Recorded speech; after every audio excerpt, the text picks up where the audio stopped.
God bless you guys, and welcome to our last series of Love is Patient. We talked about amor filia. We talked about amor agape. Oh, not amor agape. We're going to talk about amor agape today. We talked about amor eros, amor storge. Now we're going to talk about amor agape. Before I get into it, I want to kind of talk about certain definitions.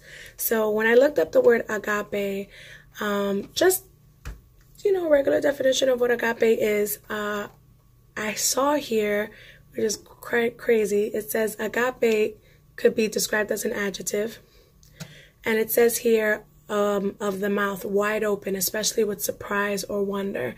And then in here it talks about, also from a theological point of view, a kind of Christian love, and it's especially distinct from erotic love or emotional affection. Now, when we talked about agape love, only one verse that comes into mind really is John 3:16. For God so loved the world that he gave his only begotten Son, that whoever believes in him shall not perish but have everlasting life. We all know that verse, but very few of us take into consideration the significance of what that verse means in actuality. For God so loved the world that he gave his only begotten Son, that whoever believes in him shall not perish but have everlasting life. Now, when it comes to God's love, agape love is so much more deeper than erotic love. It goes beyond the aesthetic, right? It's deeper than philia. It goes beyond brotherly love.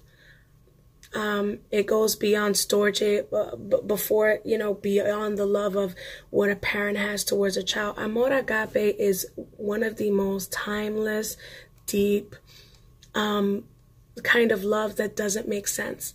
Like when you think about John 3:16, especially for me, I say to myself, Lord, how can you love somebody like me? How can you give your Son, the only person, the only thing you have, which is in reality, if we go into, the theology of the Trinity, you gave a part of yourself to me for nothing, without you even knowing, or you knowing actually, because you're a sovereign God, right?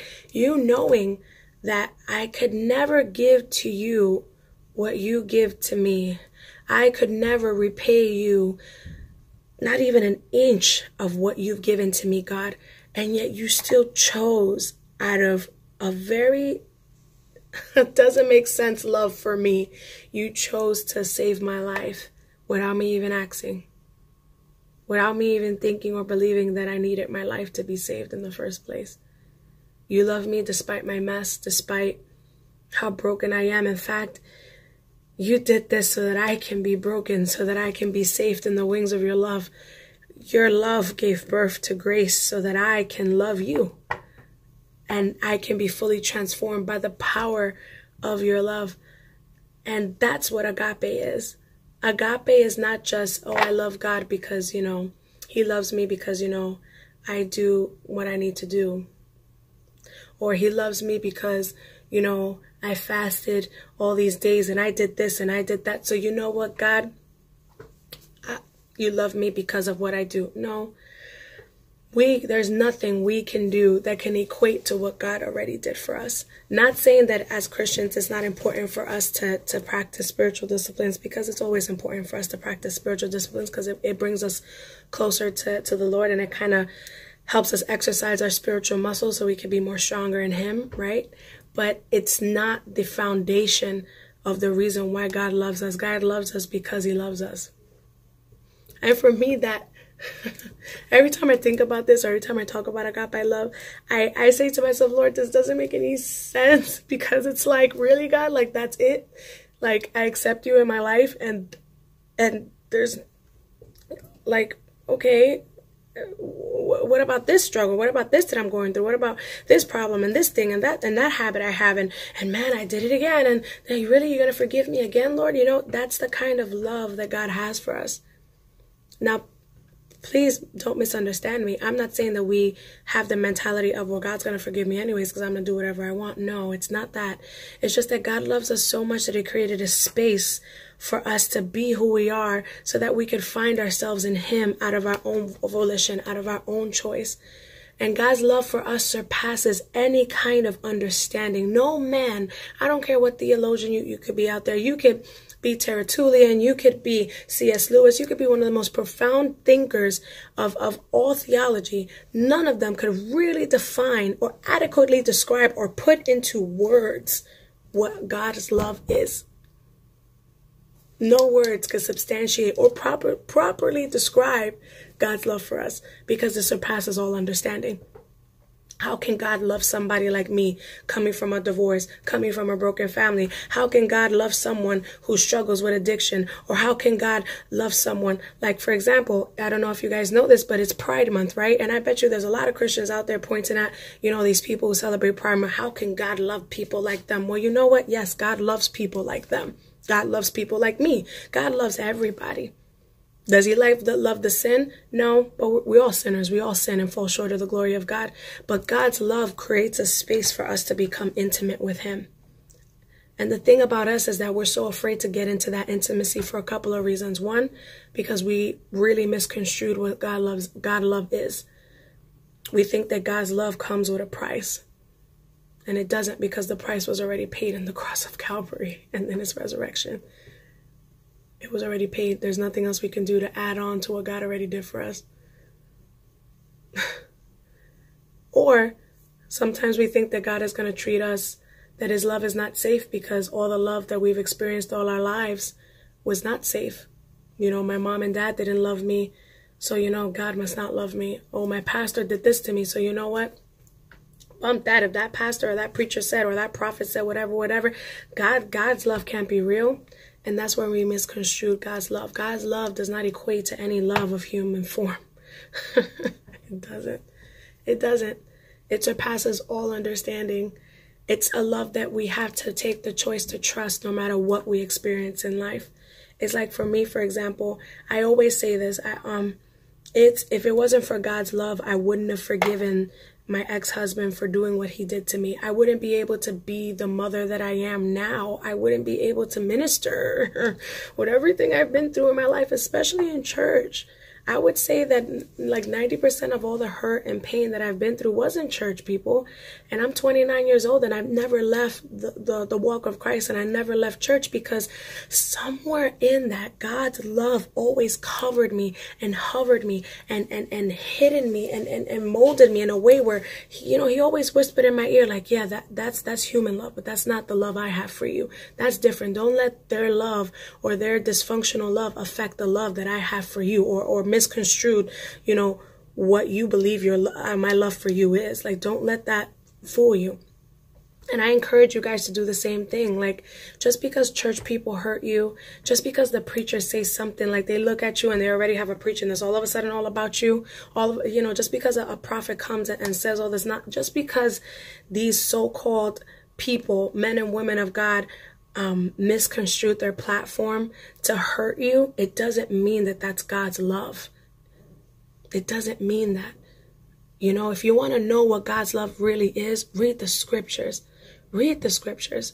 Because in order for us to even serve as Christians, getting even more deeper in this subject, like what it says here, I was typing up 1 John 4, verse 7. Dear friends, let us love one another, for love comes from God.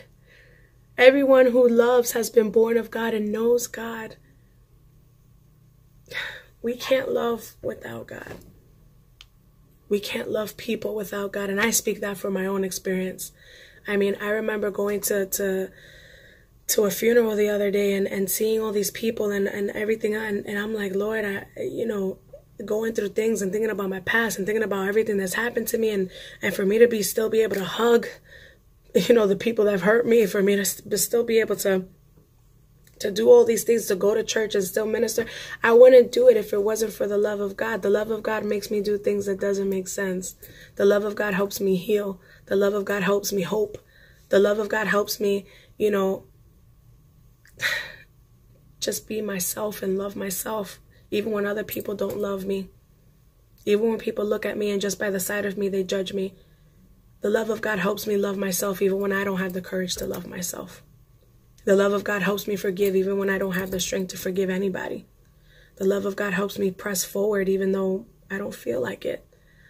The love of God helps me become more deeper in Him, where I can go through whatever and I could be like a palm tree bending from side to side like the way it says in the Psalms, but I'll never break because I'm rooted in the love of God. When you are rooted in God's love, ladies and gentlemen, nothing can hurt you.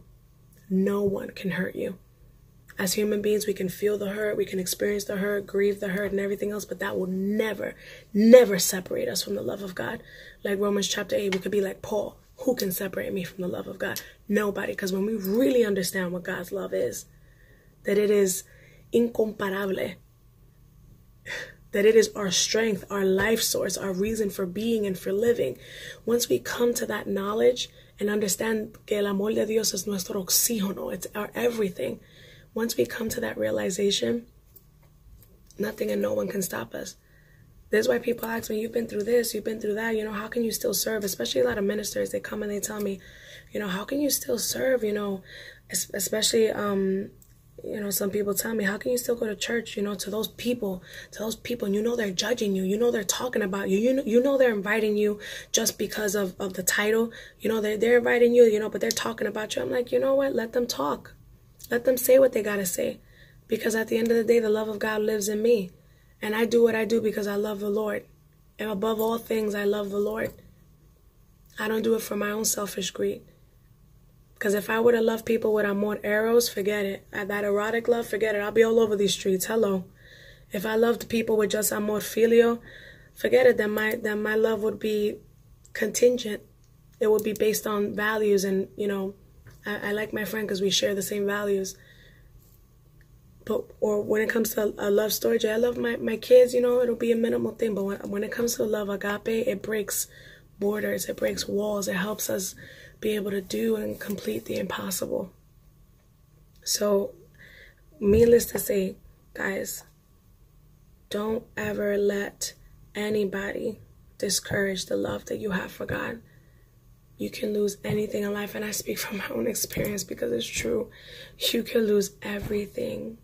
But when you have the love of God inside of you, nothing and no one, and I repeat this, nothing and no one, no devil, no plan, no curse, nothing can thwart or stop the plan that God has over your life. Nothing and no one can separate you from the intimate relationship you have for God, because it is founded and it is established only in God's love. Not in people, not in places, not in situations, but in God's love. So let God's love be your foundation today and always.